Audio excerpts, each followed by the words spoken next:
Friends எல்லாருக்கும் மாலை வணக்கத்தை தெரிவிச்சுக்கிறேன். இப்போ நான் எங்கே இருக்கேன்னா திருச்சியில் நிகழ்ச்சிக்காக வந்திருக்கோம். இங்கே எலெக்ஷன் வரைக்கும் இங்கே நிகழ்ச்சி இருக்குது. அதுக்காக சென்னையிலேருந்து வந்திருக்கிறேன். நாங்கள்லாம் குரூப் சேர்ந்து கட்சி நிகழ்ச்சிக்காக வந்திருக்கிறோம். எல்லாம் உங்களோட ஆசீர்வாதம். இங்கே நடக்க போகும் அத்தனை நாள் நிகழ்ச்சியும் சிறப்பாக நடக்க வேண்டும் என்று எங்களை ஆசீர்வாதம் பண்ணுங்கள்.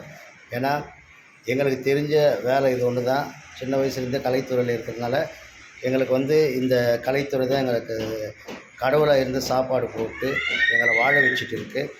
அதுக்கு உறுதுணையாக இருக்கும் புரட்சித் தலைவர் எம்ஜிஆர் அவர்கள் மறைந்தும் எங்களை வாழ வைத்து கொண்டிருக்கிறார். அந்த தெய்வத்துக்கு உங்கள் சார்பாக நான் நன்றியினை தெரிவித்துக் கொள்கிறேன். புரட்சித் தலைவர் வேடம் போட்டு இன்றைக்கி நாங்கள் ஏதோ வயிறார சாப்பிட்றோன்னா அந்த தெய்வம் மேலேருந்து எங்களை ஆசீர்வாதம் பண்ணுறாரு.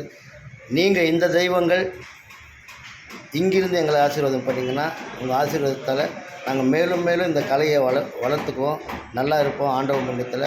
ஏன்னா எங்களுக்கு காசோ பணமோ முக்கியம் கிடையாது. உங்களோட பாராட்டுகளும் வாழ்த்துக்களும் உங்கள் ஆசீர்வாதம் தான் மெயின் என்று நண்பர்கள் அனைவரும் கேட்டுக்கொண்டு சிறப்பாக நடக்க நிகழ்ச்சி வாழ்த்துங்கள் என கூறி விடைபெறுகிறேன். நன்றி, வணக்கம்.